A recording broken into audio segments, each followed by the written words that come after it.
Hey everyone! Welcome to The Young and the Restless. I'm Jane, and I'm so excited to have you here. If you love Young and the Restless, then you're in the right place. Make sure to hit that subscribe button and turn on notifications so you never miss a video. Alright, let's dive right in. In today's explosive Young and the Restless spoiler video, the drama reaches deadly new heights as a mysterious man arrives in Genoa City, and he's carrying something terrifying, a poison-tipped needle. Is Nick Newman the intended target? And if so, why? As tensions in town escalate and secrets start unraveling, fans are left asking, who sent this dangerous stranger, and what dark mission is he on? This week, the shadows close in around Nick just as he begins closing in on the truth about a powerful cover-up involving Newman Enterprises, Audra, and even Victor himself. Could someone be desperate enough to silence Nick forever? Rumors swirl as the mystery man is seen lurking near Crimson Lights and around the Newman ranch. His face is unfamiliar, his movements calculated, and his presence unsettling. But one thing is clear, he's not here by accident. The needle he carries is a weapon of choice for someone who doesn't want to leave a trace. In fact, insiders suggest the poison acts within minutes, leaving behind no clues and no chance of recovery. Nick, meanwhile, has no idea that danger is closing in. Still reeling from his confrontation with Phyllis and his growing suspicion of Kyle's involvement in tampering with corporate files, Nick has no clue that someone may want him out of the picture entirely. Is this revenge for something Nick uncovered, or something he's about to? Elsewhere, Sharon grows more concerned for Nick's safety after a chilling voicemail reaches her phone. Kane also reappears in a tense scene, possibly holding a clue about who this assassin could be working for. Is this all connected to the Dumas estate fallout? And is there more to this hitman than meets the eye? In this spoiler-filled breakdown, we'll analyze the possible identities of the mystery man, the motivations behind the potential assassination plot, and whether Nick will survive this shocking twist. With stakes this high and the clock ticking, everything we thought we knew about the Young and the Restless is about to change. Don't miss this gripping dive into the latest Genoa City chaos, filled with drama, deception, and danger. Be sure to like, comment, and subscribe so you never miss an update, especially as this storyline hurtles toward a possible tragic conclusion. Collision: is Nick about to die? Collision: who is the man with the poison needle? Collision: and just how far will someone go to keep their secrets buried? Hit play now and let's break it all down. Your theories and predictions are welcome in the comments. Who do you think sent the assassin? The world of the Young and the Restless is no stranger to shocking twists and heart-stopping drama, but the latest spoilers hint at a chilling new threat that could leave fans on the edge of their seats. A mysterious man has emerged in Genoa City, armed with a poison needle and an ominous agenda, raising the terrifying question, will Nick Newman be his next victim? The tension is palpable as this enigmatic figure slinks through the shadows, his motives unclear but his methods undeniably deadly. Nick, who has faced his fair share of danger over the years, may be unprepared for this stealthy and sinister attack, leaving viewers to wonder if his luck is about to run out. The poison needle suggests a calculated, cold-blooded approach, far removed from the usual confrontations and explosive showdowns that typically unfold in the soap's high-stakes storytelling. This new villain operates with precision and secrecy, making him all the more frightening. His presence is a ticking time bomb, and Nick could be walking right into his trap without even realizing it. The timing of this threat couldn't be worse for Nick, who has already been grappling with personal turmoil and family drama. Between navigating complex relationships, business rivalries, and the ever-present Newman family power struggles, his guard may be down just enough for this assassin to strike. The spoilers tease that the mysterious man has been watching Nick, studying his routines, and waiting for the perfect moment to make his move. The use of a poison needle indicates a desire for discretion. This isn't a crime of passion or a messy public spectacle, but a silent, efficient elimination. The method raises even more questions. Who would want Nick dead so badly that they'd hire a professional to do the job? Could this be connected to his recent conflicts, or is there a deeper, more hidden vendetta at play? As the storyline unfolds, the suspense will only intensify. Will Nick sense the danger in time, or will he fall victim to this lethal scheme? The residents of Genoa City are no strangers to betrayal and deception, but this plot feels particularly sinister. If the mysterious man succeeds, the fallout would be catastrophic, not just for Nick, but for everyone in his orbit.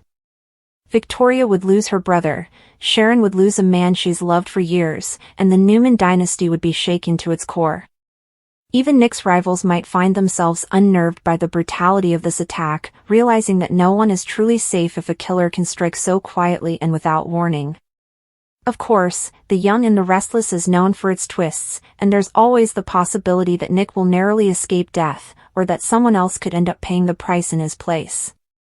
Perhaps an unexpected hero will intervene at the last second, or the poison needle might not have the lethal effect the attacker intended. Soap operas thrive on near misses and shocking reveals, so while the spoilers suggest Nick's life is in grave danger, fans know better than to assume the worst until they see it play out on screen. Still, the mere possibility of Nick being killed off is enough to send shockwaves through the fanbase, as his character has been a cornerstone of the show for decades. Beyond the immediate threat to Nick, this storyline opens the door for a deeper mystery. Who is this shadowy figure, and who is pulling his strings? Is he working alone, or is he part of a larger, more dangerous organization? The use of such a calculated method suggests a level of sophistication that points to a powerful enemy, one who may have been lurking in the background for much longer than anyone realizes. Could this be tied to past grudges, such as the ongoing feud with Adam, or even corporate enemies looking to destabilize Newman Enterprises? Alternatively, the attacker might have a personal connection to Nick, someone from his past who has resurfaced with vengeance in mind. The psychological toll on Nick, if he survives, could also be a major factor in the aftermath. Being targeted in such a cold, clinical way would leave anyone paranoid, and Nick may start questioning everyone around him, unsure of who he can trust. This could lead to rifts in his relationships, particularly with those closest to him, as fear and suspicion take hold. Even if the immediate threat is neutralized, the emotional scars could linger, changing Nick in ways that ripple through future storylines. For fans of The Young and the Restless, this plot development is a stark reminder that no character is ever truly safe. The introduction of a poison-wielding assassin raises the stakes to a terrifying new level, and Nick's fate hangs in the balance. Will he outsmart his would-be killer, or will Genoa City be left mourning another tragic loss? Only time will tell, but one thing is certain, the drama is about to reach a fever pitch, and viewers won't want to miss a single moment of the heart-pounding action. As the mysterious man closes in, the question remains, is Nick's destiny already sealed, or does he have one more trick up his sleeve to cheat death once again? The suspense is unbearable, and the answers are sure to leave fans reeling. Nick Newman had faced danger before: emotional betrayal, corporate sabotage, kidnappings, even attempted murder, but nothing could have prepared him for what was coming this time. In Genoa City, secrets were currency and betrayal was a language everyone spoke fluently. The week had already been chaotic, with tensions running high over the Chancellor Winter's merger fallout and Phyllis stirring up drama in Nick's personal life, but none of that compared to the icy terror that slipped into town under the radar, cloaked in silence and intent on destruction. As the sun set over the city's familiar skyline, casting golden rays across Newman Enterprises' rooftop, a shadow emerged, tall, deliberate, and dressed in a dark overcoat that flapped gently in the wind. No one recognized him, and that was exactly how he wanted it. Hidden beneath a leather glove was a small, spring-loaded needle filled with a slow-acting neurotoxin, rare, undetectable by standard hospital protocols, and traced back to a secret lab with ties to a criminal faction that had once targeted Victor Newman himself. The mysterious man had a mission: neutralize Nick Newman. Not kill instantly, no, that would be too clean, but to poison him, destabilize his mind, and turn him into a ticking time bomb right in the heart of the Newman Empire. Earlier that day, Nick had a heated exchange with Sharon at Crimson Lights. She warned him, something felt off, she said, like a storm was brewing. Sharon had always been intuitive, her instincts sharpened by trauma and years of navigating Genoa City's twisted dramas. Nick, however, brushed her off, distracted by Newman Media's latest crisis and his growing suspicions about Audra Charles's strange behavior. Still, Sharon's words lingered with him as he returned to the office, stopping momentarily outside the door to Victor's private elevator, where he swore he saw a flicker of movement. No one was there, of course, or so it seemed. Meanwhile, the mysterious man watched from the shadows, studying Nick's gait, his habits, his blind spots. He wasn't working alone. Someone inside had given him access, someone with a vendetta, someone who wanted Nick gone but didn't want blood on their hands. Phyllis? Unlikely. Adam? Perhaps. Or maybe it was someone even closer, someone whose motives had yet to surface. Kane Ashby had recently returned to town under cloudy circumstances, and his presence coincided a little too perfectly with the increased security breaches and the whispered threats that began circulating through the corporate halls. As night fell, Nick attended a charity gala at the Grand Phoenix, unaware that his name had been marked. He looked dashing in a tailored black suit, accompanied by Sally Spectra, who had forgiven him for his past missteps, or at least pretended to. Around them, Genoa City's elite laughed and sipped champagne, oblivious to the danger pulsing through the air. The mysterious man entered through a service door, blending in as a member of the catering staff, his movements crisp and calculated.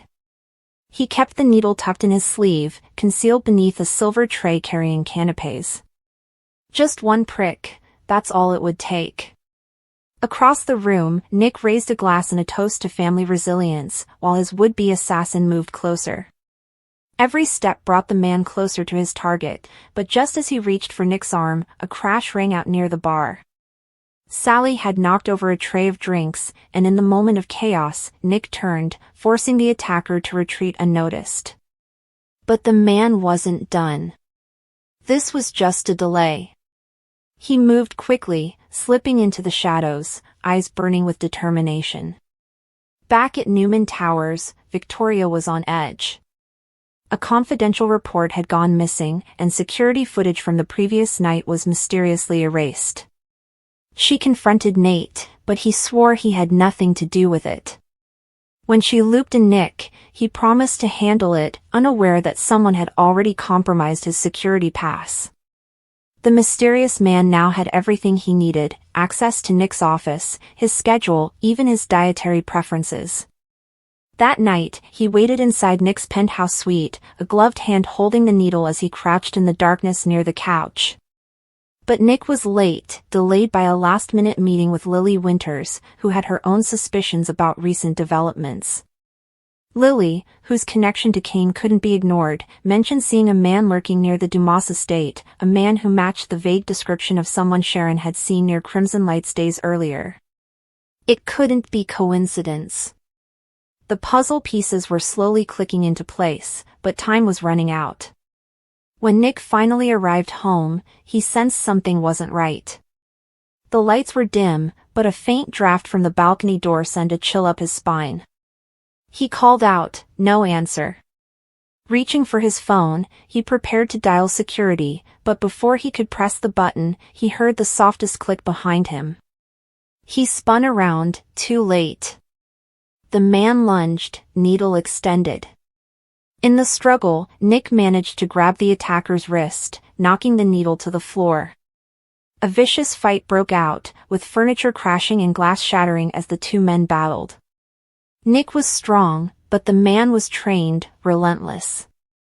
Just as the needle was about to be retrieved, the door burst open. It was Adam. He'd had a bad feeling after seeing a suspicious man leave the building hours earlier and followed his instincts for once. Adam tackled the attacker, allowing Nick to finally subdue him. Police arrived within minutes, but by then, the man had vanished through a hidden fire escape, leaving behind only the weapon and a cryptic calling card with the initials VC. Victor Christian? Vanessa Charles? Or was it something even darker, tied to the international dealings that had once nearly brought down Newman Enterprises? The poison was sent for testing, and results confirmed what no one wanted to believe: the toxin had no known antidote. Had it been injected, Nick wouldn't have stood a chance. Victor, upon learning of the attempt on his son's life, went into war mode. He contacted his old network of private investigators and demanded that every thread be pulled. No stone would be left unturned. Meanwhile, Nick, rattled but alive, began retracing his steps. Who had he upset recently? Could it be business-related, or was it personal? As he looked around the wreckage of his home, something caught his eye, a tiny listening device, planted beneath his coffee table. Someone had been monitoring him for weeks. Back at the Grand Phoenix, Sally was questioned by Chance Chancellor. Though visibly shaken, she confessed to having received an anonymous warning the day before. A note slipped under her door, reading, "Keep him away from the gala."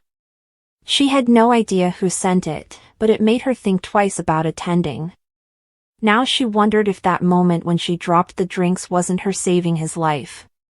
Elsewhere in Genoa City, Audra Charles met with a man in a parking garage. "You told me he wouldn't be harmed," she hissed. "Just destabilized." The man, cloaked in shadow, replied, "Plans changed. He's too dangerous now. If you can't handle it, I'll find someone who will." Audra's face paled. Was she in deeper than she realized? Did she play a role in this, or was she being used as a pawn in a far bigger game? The hospital ran tests on Nick, and although the needle never punctured him, there were signs that a secondary plan had been in place. Traces of the same neurotoxin were found on his laptop and phone, perhaps a slow-acting dose through skin contact, or meant to be absorbed over days. The implications were horrifying. This wasn't a one-time attack. This was a campaign, psychological warfare designed to destroy Nick from the inside out. He began experiencing headaches, dizziness, and vivid dreams. Was it paranoia or poisoning? Specialists were flown in. Sharon stayed by his side, while Faith and Noah returned home, shaken by the news. Victor, meanwhile, reached out to an old contact in Zurich, someone who had once warned him about a splinter group that specialized in biotech warfare. The name that came up chilled him, Damien Crass. A name tied to Cain Ashby's secret past. As the days unfolded, Genoa City reeled from the news. Media outlets speculated about Newman family enemies. Billy Abbott offered sympathy but made veiled comments about karma. Chelsea tried to connect dots between the attack and her own recent stalking incidents. And Lily, ever the observer, found herself torn. Cain had disappeared that morning, his phone off, his hotel room empty. When she finally reached him, his voice was strained. "I'm trying to protect you," he said, then hung up. Was Cain the key to all of this? Had his secrets finally caught up with him and now threatened to take Nick down too? Nick, sitting in his darkened office days later, replayed security footage frame by frame. He saw the man's face, partially, for only a moment. But that moment was enough. A scar along the temple. Eyes cold as death. It wasn't a stranger. It was someone he'd seen years ago during a Newman Enterprises deal in Dubai, an enforcer for a rival conglomerate they'd undercut. Could that ghost have come back for revenge? The mystery deepened, but one thing became clear: this wasn't over. The man had failed, but he would try again. The poison was still out there. And someone in Genoa City was still pulling strings. Nick had survived the first strike, but the war had only just begun.